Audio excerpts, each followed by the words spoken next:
British এই ভারতবর্ষকে ভাঙতে চেয়েছিল, ধর্মের ভিত্তিতে ভারতবর্ষকে শাসন করতে চেয়েছিল। আর সেই ব্রিটিশের উত্তরসূরি এই বর্তমান শক্তি আরএসএস বিজেপি, যারা ধর্মীয় ভাগে ভারতবর্ষকে ভাগ করে ভারতবর্ষকে শাসন করতে চাইছে। কিন্তু আমরা পশ্চিমবঙ্গের মানুষ মমতা ব্যানার্জির নেতৃত্বে হিন্দু মুসলিম খ্রিস্টান একত্রিত ভাবে আগামী দিনে আমরা এই চাপড়া থেকে বুঝিয়ে দেব এই সাম্প্রদায়িক শক্তির কোনো জায়গা ভারতবর্ষে নেই, পশ্চিমবঙ্গে নেই, চাপড়ায় নেই। আমরা এর বিরুদ্ধে আগামী দিনে ঢুকে দাঁড়াবো। তাই আগামী দিনে আমাদের শপথ নিতে হবে, যারা ভারতবর্ষকে, যারা বাংলাকে, যারা চাপড়াকে সাম্প্রদায়িক শক্তির ভিত্তিতে ভাগ করতে চাইছে, সেই অপশক্তিকে আমরা আগামী দিনে এই চাপড়া থেকে, এই বাংলা থেকে দূর করে মমতা ব্যানার্জির হাতকে আমরা শক্ত করব। এই প্রতিজ্ঞা আমাদের নিতে হবে। বক্তব্য দীর্ঘায়িত করব না, শুধু একটা কথা বলবো।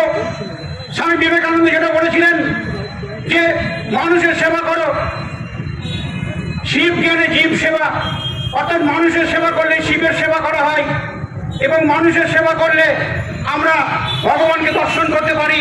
তার যে কথা, সেই কথাই আমরা মেনে চলবো।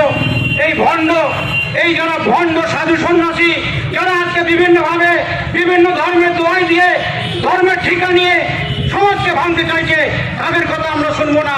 যারা মানুষের কথা বলেছে, যারা মানুষকে নিয়ে চলতে বলেছে, আমরা সেই ধর্মগুরুদের কথাতেই চলবো।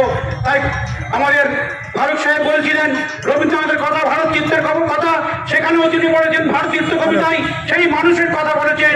হেমর চিত্ত পুণ্য তীর্থ সাগর ধীরে, এই ভারতের মহামানবের সাগর তীরে, এটাই জানে দুবাহু বাড়ে নবী নর দেবতারে, নর দেবতারে, নর দেবতারে। ধন্যবাদ।